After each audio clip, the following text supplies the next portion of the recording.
बल्लेबाजी के लिए कह रहे हैं कि वो अब लगातार अपने शॉट्स खेलना चाहते थे, बॉलर्स के ऊपर दबाव बनाना चाहते थे, लेकिन आखिरी 2-3 ओवर्स में उन्होंने बहुत ही अच्छी गेंदबाजी करी। तो इतनी अच्छी गेंदबाजी हुई कि आप रन अप बॉल नहीं बना पाए। बिल्कुल, और हार्दिक पांड्या को देना भी चाहिए पूरा क्रेडिट पूरी टीम को, क्योंकि स्कोर बोर्ड पे टू बी ऑनेस्ट इतना बड़ा स्कोर लगाया नहीं बल्लेबाजों ने, उनकी पारी का ही इकलौता योगदान था। तो जो कुछ किया है वो अन्य गेंदबाजों ने किया, तो पूरा क्रेडिट उनको आज हक से देना चाहिए और वो लेंगे भी, क्योंकि वो उन्हीं का पूरा गेम चेंजर मूव था यहाँ पर। जो क्लाइमेक्स उन्होंने दिखाया है इस पूरे गेम में, वो क्लाइमेक्स नीडेड था। Ankita, how much did you like the climax? तुम्हें कितना पसंद आया ये? मुझे तो समझ में भी नहीं आया और मजा भी आया, क्योंकि हर बार या फिर थोड़ा सा दुख हो गया कि यार जीता जीता है मैच, एक टीम हार रही है, या फिर मुझे तो क्लाइमेक्स चाहिए होता, कोई हारे कोई जीते, क्लाइमेक्स से मजा आ रहा है, पैसा वसूल मैच। हाँ बिल्कुल, क्योंकि वही मजा आता है, क्योंकि 134 रन 35 रन बनाने थे आपको वहां पे, मैच जब फंसे तो ज्यादा मजा आता है। लास्ट ओवर में ये लगता है कि अरे यार 135 रन ही तो है, बना लेंगे, बट जब मैच फंसता है वो ज्यादा मजा आता है। क्योंकि आज की मैच में भी और पिछले मुकाबले में भी गुजरात टाइटंस के साथ ऐसा ही हुआ था, जब केकेआर की तरफ से रिंकू सिंह ने वो मुकाबला चेंज कर दिया था। तो आज के मैच में मोहित शर्मा जो है वो गेम चेंजर के तौर पर नजर आया, और आज का मैच भी ऐसे मैच होने चाहिए। एक तरफा मैच मुझे लगता नहीं मजा आता किसी भी ऑडियंस को, तो मुझे तो मजा आया आज का मैच। तो हमारी ऑडियंस से भी हम पूछना चाहेंगे, आप लोगों को क्या मजा है? मतलब आपको गुजरात की जीत की खुशी है, या लखनऊ की करारी हार का गम है, या फिर जो क्लाइमेक्स आपको देखने मिला उसका आपने एकदम पैसा वसूल लिया घर बैठे, या फिर आप स्टेडियम में भी मौजूद रहे होंगे? तो क्योंकि at the end of the day ऐसे ही मैचेस के लिए जाना जाता है। टूर्नामेंट, कोई भी टूर्नामेंट, नॉट इवन आईपीएल, कोई भी बड़ा टूर्नामेंट हो, इस तरीके के मैचेस की दरकार होती है। हालांकि अब तक सुपर ओवर की दरकार है जो अब तक हमें नहीं मिल पाया, लेकिन कई ऐसे क्लाइमेक्स हमने देखे हैं, बड़े बड़े स्कोर बोर्ड पर स्कोर लगने के बावजूद टीमों को हारते हुए देखा है, एक ही ओवर में 5-5 छक्के लगते हुए देखा है, और कई बेहतरीन परफॉर्मेंसेस हमने देखी। उसमें से आज का जो मैच था वो भी एक एड ऑन हो जाता है। चिराग वापस से केएल राहुल के थोड़े से मजे ले रहे हैं और कह रहे हैं well played but bad luck. ये मैं आरसीबी के लिए कहना चाहूंगी। Bad luck, well played. तो हालांकि ठीक है, सही बात चिराग ने कही भी है कि केएल राहुल का थोड़ा सा बैड लक है, और बहुत थोड़ा क्या बहुत ज्यादा बैड लक है। बचाती टीम उनको आ रही थी, आज उन्होंने बचाने की कोशिश की, लेकिन वो खुद ही कह चुके हैं मैच के बाद स्टेटमेंट देके, उनको समझ ही नहीं आया। वो पहले हमें समझ आ गया था कि उनको समझ नहीं आया, उन्होंने अब कह दिया है कि उनको समझ नहीं आया, क्योंकि वो वाकई में एज एन ऑडियंस भी क्या हो गया। चिराग, आपको समझ में आया तो आप जरूर बताइए कि क्या हुआ, मतलब आपकी इस पर क्या राय है? बाकी ऑडियंसेस भी जो देख रही है, आप बता सकें आपको समझ में आया कि ये सब क्या हो गया एकदम से, क्या से क्या हो गया देखते देखते। बिल्कुल, और देखिए आज शुभमन गिल ने भले ही रन नहीं बनाए, लेकिन मैच जीत गए। वही होता है ना कि आप अगर मैच जीत जाते हो तो आपकी खामियां जो है वो छुप जाती हैं। हर हर बार इनका बल्ला चला है, आज के मैच में मुझे लगता है कि आज छोड़ देना चाहिए इन्हें, है ना, शुभमन गिल को। हाँ, शुभमन गिल कंसिस्टेंट प्लेयर हैं, और लगातार वो करते आ रहे हैं परफॉर्म, और आज उन्होंने नहीं किया वो डिसअपॉइंटिंग है। बट मैं शुभमन गिल, कुछ प्लेयर्स ऐसे हैं जिनसे आप कंसिस्टेंटली चाहते हैं अंकिता कि वो परफॉर्म करते रहें, क्योंकि शायद उन्हीं की वजह से पैसा वसूल होता रहता है हमारा ना मैच का। थोड़ा सा हाँ, अच्छा तो खेला, बट डिसअपॉइंटिंग है। मतलब ये प्लेयर्स हैं, बड़े शॉट्स मारते हैं, ये आते हैं अंत में और जबरदस्त बड़े बड़े शॉट्स मारते हैं और जाते हैं, लेकिन आज इन्होंने मतलब 37 गेंदे 47 रन, यही यहाँ पर 57-67 रन होते तो थोड़ा मजा आ जाता। मतलब वो थोड़ा सा नमक जो ऊपर से ना वो कम पड़ गया, अब बाद में डालने से होते, क्योंकि मैच ही खत्म हो गया, तो वो वाली बात है। अदरवाइज जॉइंट कॉम्बिनेशन अगर सभी प्लेयर्स का देखने को मिलता तो शायद स्कोरबोर्ड पे एक बहुत बड़ा स्कोर होता, जो कि हमने छोटा देखा, क्योंकि शायद शुभमन गिल नहीं चल पाए जो अब तक चल रहे थे। कम से कम 50-60 उनके बदले से निकलना अनिवार्य थे। हालांकि यहाँ से इंट्रोस्पेक्शन करने की दोनों टीमों को बहुत ज्यादा जरूरत है ऐसे में, कि आपको एक जॉइंट परफॉर्मेंस यहाँ से देनी होगी, क्योंकि आप इंडिविजुअल परफॉर्मेंसेस पर हमेशा इस तरीके के चमत्कार के जरिए जीत नहीं सकते, मैच निकाल नहीं सकते। ये सच्चाई कहीं ना कहीं हार्दिक पांड्या को भी पता होगी। हालांकि क्रेडिट जरूर वो गेंदबाजों को आज दे रहे हैं जो उनका बनता भी है, लेकिन हर बार इस तरीके की चमत्कारी परफॉर्मेंसेस होती नहीं है। ये रिंकू सिंह भी खुद कह चुके हैं जब उन्होंने परफॉर्म किया था। तो ये इंपॉर्टेंट है कि आप एज अ यूनिट यहाँ पर गेम को खेलें।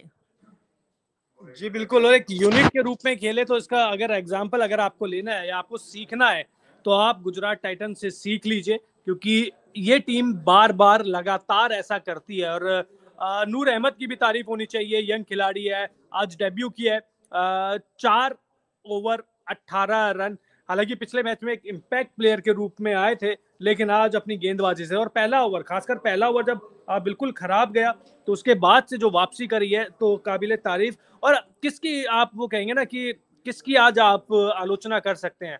गुजरात की साइड से तो हर खिलाड़ी ने अपना शायद 2000% दिया है, लगातार अच्छा प्रदर्शन किया है और जो चीज़ देखे कि लड़ने का जज़्बा वो बेहतरीन रहा है। वहाँ जहाँ वो चीज़ है ना कि अंकिता, क्या एलएसजी ओवर कॉन्फिडेंट हो गई थी कि आराम से जीत जाएँगे? ओवर कॉन्फिडेंस तो नहीं कहेंगे क्योंकि सामने वाली टीम वो भी धीमा खेल रही थी और 134 रन 135 का टारगेट था, तो मुझे लग रहा है कि जिस तरीके से हमें समझ नहीं आया, मुझे लग रहा है कि केएल राहुल ने भी वही बोला कि लास्ट ओवर में उन्हें भी समझ नहीं आया कि क्या हो गया। लग रहा था कि इजी मैच होगा, लेकिन अब वही है कि अब जीत तो आज गुजरात की हुई और लगातार 2 हार के बाद पहली जीत, मुझे लग रहा है कि हार्दिक पांड्या भी और कॉन्फिडेंस लेवल में उनका बढ़ गया होगा। थोड़ा-सा पॉइंट्स टेबल की अगर बात करें तो गुजरात जो है वो थोड़ा आगे बढ़ सकती है। मुझे लग रहा है कि लखनऊ अगर आज ये मैच जीती तो राजस्थान के को पछाड़ के पहले नंबर पर आती। ख़ैर आज का मुकाबला जो रहा है, मुझे लगता है कि ओवर कॉन्फिडेंस की वाली बात नहीं है। लगातार निकोलस पूरन भी आए, वो भी 0 रन पे आउट हो गए। थोड़ा-सा डिसअपॉइंट रहा है क्योंकि जिस चीज़ के लिए वो जाने जाते हैं लंबे-लंबे छक्के मारने के लिए और चौके-छक्कों की बरसात करते हैं निकोलस पूरन, तो आज उनका वो अवतार देखने को नहीं मिला। उनको भी समझ नहीं आया लास्ट ओवर्स में जिस तरीके से हमने देखा ना कि लगातार 2 रन आउट हुए, वहाँ पर भी मैच जो है कि बॉलर्स जो मोहित शर्मा की बात करें, उन्होंने भी एक अच्छी बॉलिंग की है और रुख वहीं से बदला है। तो मुझे लग रहा है कि ओवर कॉन्फिडेंस नहीं थी लखनऊ। आपको क्या लगता है? मुझे तो ओवर कॉन्फिडेंस ही लगा। निकोलस पूरन को इतनी जल्द, ठीक है रन नहीं निकल रहे थे, लेकिन स्पिनर्स का ओवर एक बार, अगर स्पिनर्स का ओवर एक बार निकल गया तो उसके बाद आपके लिए रन बनाना थोड़ा सा इजी हो जाता। निकोलस पूरन अपना विकेट फेंक कर गए हैं, कुणाल पांड्या अपना विकेट फेंक कर गए हैं, तो जो विकेट फेंकने की आदत है ये सनराइजर्स हैदराबाद से पूरन को है। वह लगता है कि यार इस साल अच्छा करेंगे, इस साल अच्छा करेंगे।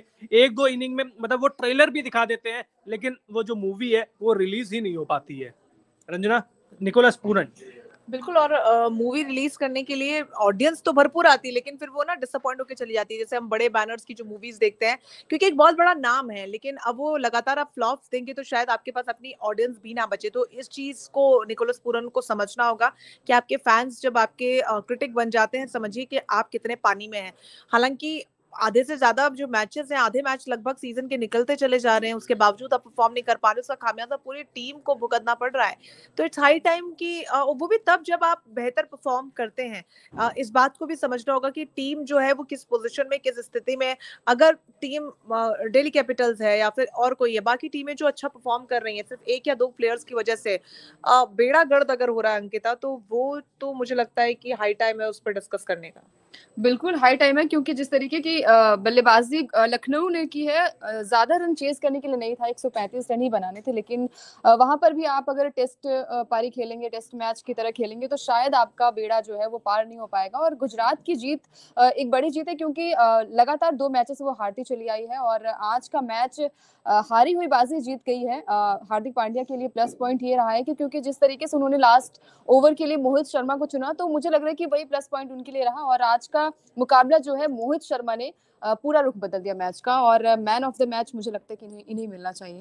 क्या लगता है? प्लेयर ऑफ द मैच का अवार्ड मिला है हार्दिक पांड्या, कुंग-फू पांड्या को, क्योंकि अगर वो शायद रन बनाने में या बल्ले से 10-20 रन कम भी बनाते ना, तो मैं आज उनको कप्तानी के लिए मैन ऑफ द मैच का अवार्ड दे देता। आज उन्होंने जिस हिसाब से टीम को अंतिम ओवर तक वो कहते हैं ना कि दबने ही नहीं दिया। एक बार भी ऐसा दिखाई नहीं कि कंधे झुके हुए। कल आपने जब हैदराबाद का मैच देख रहे थे तो मार्करम के कंधे शुरू से झुके हुए थे। जब आपका कप्तान के कंधे झुके होंगे तो टीम कैसे अच्छा प्रदर्शन करेगी। तो आप ये सोचिए, पहली चीज। दूसरी चीज, हार्दिक पांड्या वो कहते हैं ना कि आगे से हर खिलाड़ी के साथ जा रहे हैं, बात कर रहे हैं। आज थोड़ा सा गुस्सा भी हुआ और गुस्सा होने की वजह भी थी क्योंकि कैच भी छूटे, मिसफील्ड भी हुए। छोटे स्कोर में अगर आप ऐसा करेंगे तो आपको हार ही मिलेगी। लेकिन इसके बावजूद आप देखिए कि सब कुछ सही चल रहा था एलएसजी के लिए, लेकिन पीछे से पता नहीं क्या हुआ, चमत्कारी मैं इसे कहूंगा। और क्रिकेट है, निश्चितताओं का खेल है।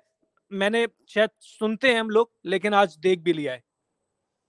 बिल्कुल। और जो लास्ट में हमने मोमेंट देखा था हार्दिक पांड्या का, वो जो हैंकी मुंह पे उन्होंने हैंकरचीफ डाला और उसके बाद चलते चले गए, वो सेंस ऑफ रिलैक्सेशन उनके चेहरे पर साफ तौर पर नजर आ रहा था। जिस परफॉर्मेंस की उन्हें as a captain, as a allrounder अपने आप से भी दरकार थी, वो शायद उन्हें खुद आज संतुष्टि हुई।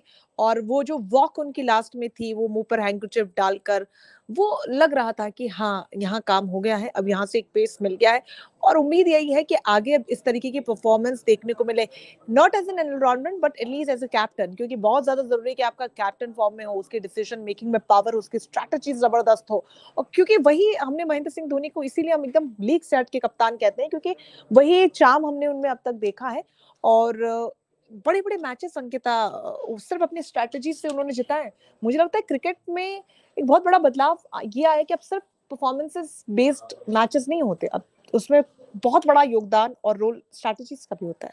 बिल्कुल होता है। और आज जिस तरीके से उन्होंने डेथ ओवर्स में अपने बॉलर्स को चुना, वो बहुत बड़ी बात होती है। और मोहित शर्मा ने जिस तरीके से बॉलिंग की, वो भी